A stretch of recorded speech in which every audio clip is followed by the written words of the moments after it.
time has finally come. We're going to talk about Johanna Mason.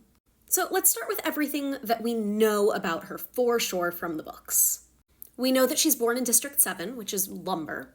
We know that because kids in districts that are not 12 train in the tools of the discipline of their trade, she's really good with an axe. She's probably been able to wield an axe since she could toddle. Katniss is the one who says something along those lines.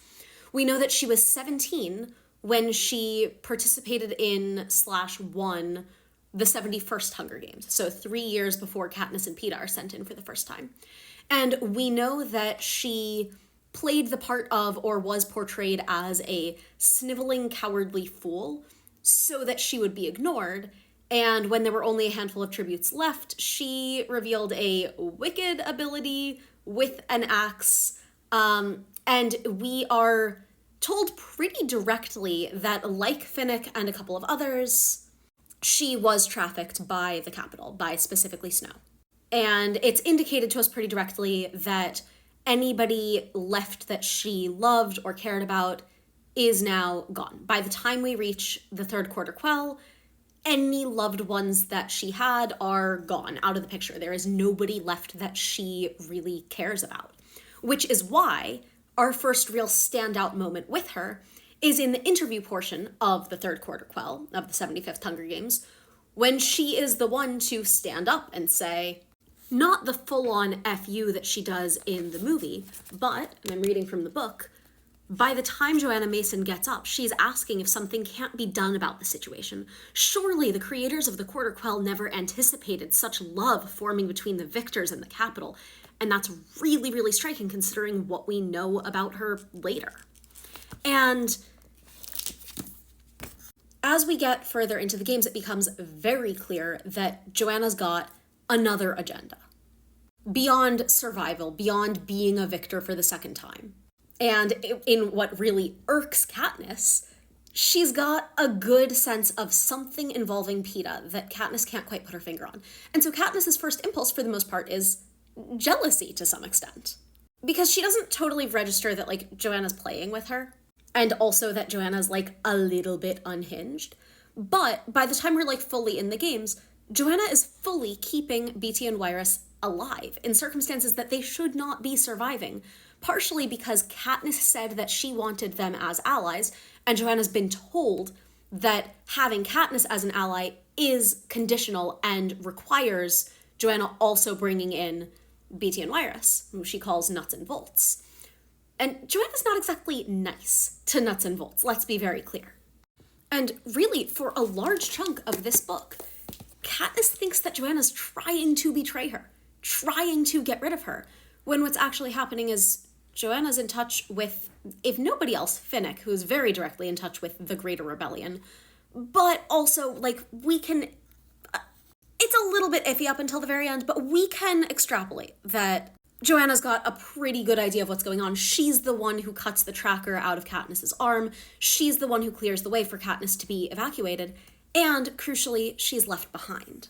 And in Mockingjay, I think is really when we get to see a hint of who Johanna Mason maybe once could have been, but more importantly, for the context of the story, how broken she became.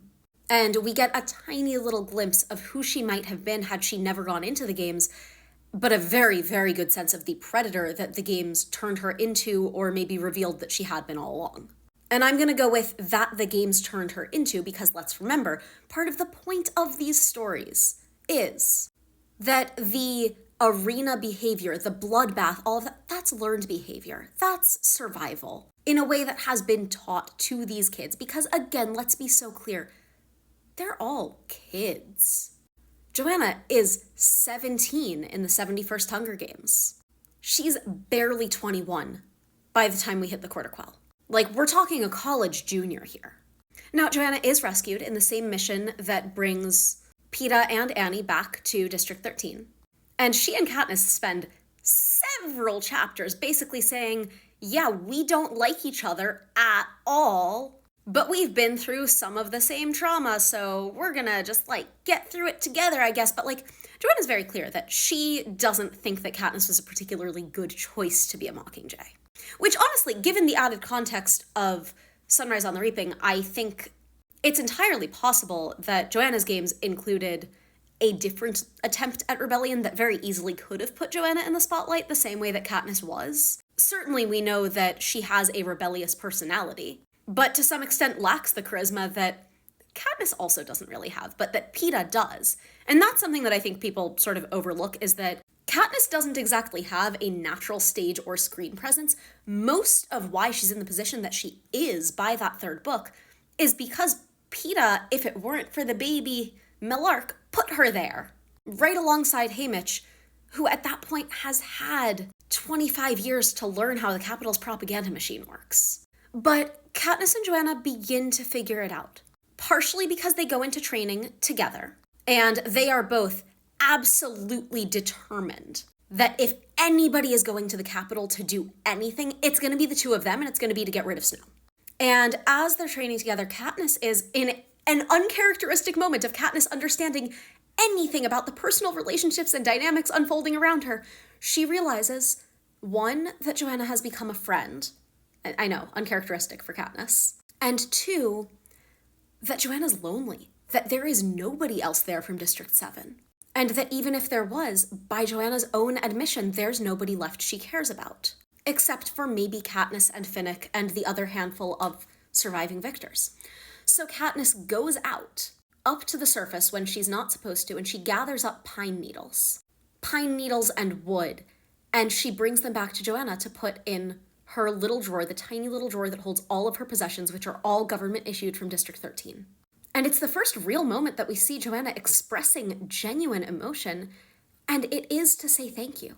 And I really appreciate the bond that emerges between those two characters. I think that it's really undersung throughout the whole series, because it really is these little tiny moments of humanity that creep through for these very late teenagers, very young adults.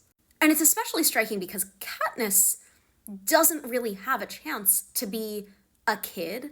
She certainly doesn't really have a chance to just be a sister because she puts herself in that parental role towards Prim. She is more parent than she is sibling.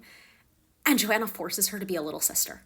Johanna little siblings her, and I think it's hilarious. But we really see a very interesting path of growth for Johanna as she overcomes so much. From opioid addiction, because that's absolutely the metaphor that we see with her with Morphling, to working to overcome her PTSD, which is, in the end, the thing that prevents her from being sent along to the Capitol.